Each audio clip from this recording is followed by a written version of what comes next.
열심히 살았는데 왜 나는 항상 제자리일까요? 월급날이 되면 딱 하루 부자가 됩니다. 그리고 다음날부터 다시 시작됩니다. 카드값 빠지고 보험료 빠지고 대출 이자 빠지고 관리비 빠지고 눈 깜짝할 새에 월급날 이전으로 돌아가 있습니다. 나 이번 달에 뭐 샀지? 분명 아끼며 살았는데 외식도 줄이고 여행도 참았는데 그래도 통장은 항상 같은 모습입니다. 이상하지 않습니까? 부모님 세대 이야기를 들어보면 더 이상합니다. 아버지 혼자 벌어서 서울에 집 사고 자식 학원 보내고 적금도 넣었다고 합니다. 그런데 지금 우리는 둘이 벌어도 빠듯합니다. 맞벌이를 하면 더 여유로워져야 하는 거 아닌가요? 왜 두 명이 뛰어도 항상 제자리인 걸까요? 문제는 당신이 덜 벌어서가 아닙니다. 더 벌수록, 더 잘 살려 할수록 오히려 더 깊이 빠지도록 설계된 구조 안에 들어와 있기 때문입니다. 오늘 이 영상은 그 구조를 처음부터 끝까지 해보합니다. 끝까지 보시면 아마 지금 당장 통장 앱을 열게 될 겁니다. 이번에는 잔고를 확인하러가 아니라 뭔가를 바꾸러요. 서울 마포구에 사는 이 부부를 상상해보세요.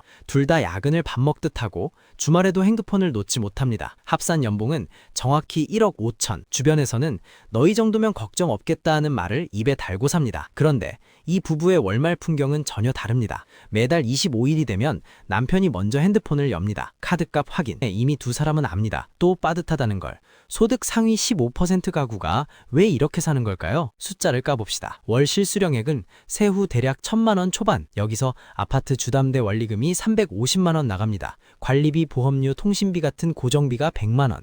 아이 유치원과 학원비가 150만 원. 식비와 생활용품이 80만 원. 교통비, 부모님 용돈, 경조사비까지 더하면 벌써 700만 원이 사라집니다. 빠듯한 게 이상한 게 아니에요.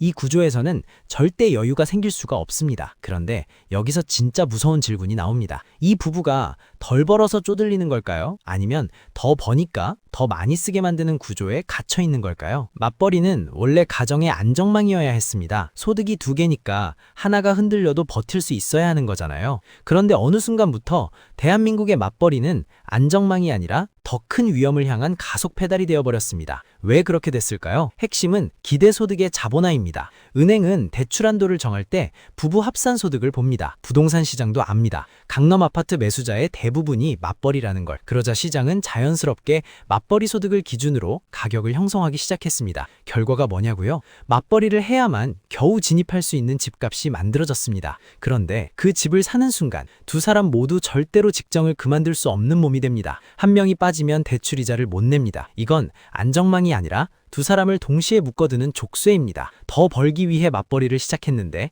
맞벌이를 유지하기 위해 더 벌어야 하는 악순환, 전형적인 함정의 구조입니다. 그리고 아이가 생기는 순간 함정의 두 번째 문이 열립니다. 사교육이라는 문이. 영어 유치원을 보내야 하고 코딩 학원을 등록해야 합니다. 옆집이 하면 우리도 해야 합니다. 그렇다면 이 함정 언제부터 설계된 걸까요? 놀랍게도 그 출발점을 찾으러 30년 전으로 거슬러 올라가야 합니다. 1990년대 초를 상상해보세요. 그때 외벌이 가정이 가졌던 가장 강력한 자산은 돈이 아니었습니다. 여분의 사람이었습니다. 집에 있는 배우자는 단순히 가사를 담당하는 사람이 아니었어요.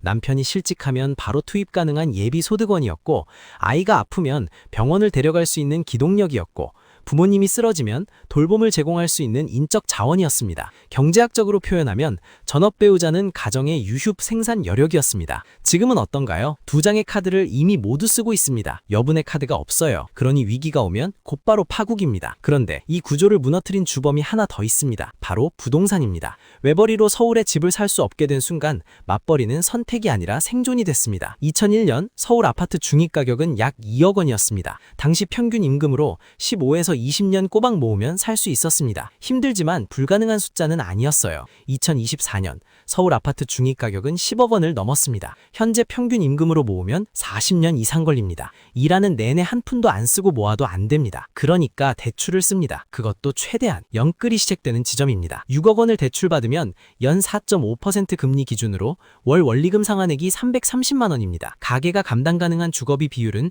보통 25에서 30% 이하로 봅니다. 이미 한계선입니다. 여기서 금리가 1%포인트만 올라도 월 상환액은 30만 원 이상 뛵니다. 1년이면 360만 원. 이게 갑자기 증발하는 겁니다. 고정비는 협상이 안 됩니다. 대출이자는 매달 정확하게 빠져나갑니다. 관리비, 보험료, 통신비도 마찬가지입니다. 경기가 나빠졌다고, 이번 달 힘들다고 깎아주지 않아요. 그렇다면 변동비라도 줄이면 될까요? 그 답을 찾으러 아내의 월급 봉투를 직접 열어봐야 합니다. 5천만 원 더 버니까 훨씬 낫겠지. 두 번째 월급의 환상입니다. 여기서 맞벌이 때문에 늘어난 사교육비, 줄어든 요리 시간으로 인한 식비 증가를 빼면 실질적으로 가계에 보탬이 되는 돈은 50만 원에서 100만 원 수준입니다. 5천만 원을 더 벌기 위해 몸과 마음을 소진해가며 아이와 보내는 시간을 포기하며 남는 돈이 월 50만 원. 이걸 알고도 계속하는 이유가 있습니다. 학군지 아파트 때문입니다. 강남 대치동, 목동, 분당 서현동 이 세 지역의 공통점이 뭔지 아십니까? 대한민국 최고의 학군, 그리고 맞벌이 부부가 아니면 진입이 불가능한 집값, 부부가 합산 소득을 최대치로 끌어올려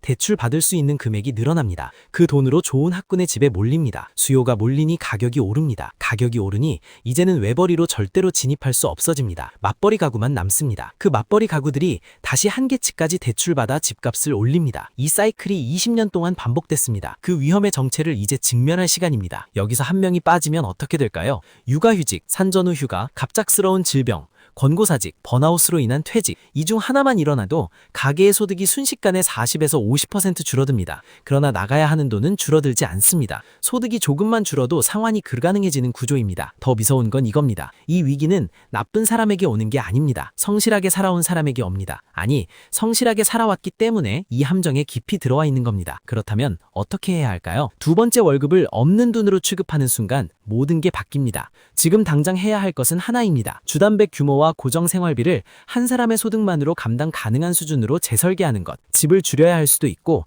학군지를 포기해야 할 수도 있습니다. 실제로는 인생 최대의 이득이 시작됩니다. 두 번째 소득이 생겼을 때 쓰지 않고 전액 저축과 투자로 돌릴 수 있기 때문입니다. 월 300만 원짜리 두 번째 소득을 12개월 모으면 3,600만 원입니다. 5년이면 1억 8천만 원의 투자 수익까지 붙습니다. 10년이면 상황이 완전히 달라집니다. 그리고 이 돈이 쌓이는 순간 진짜 자유가 생깁니다.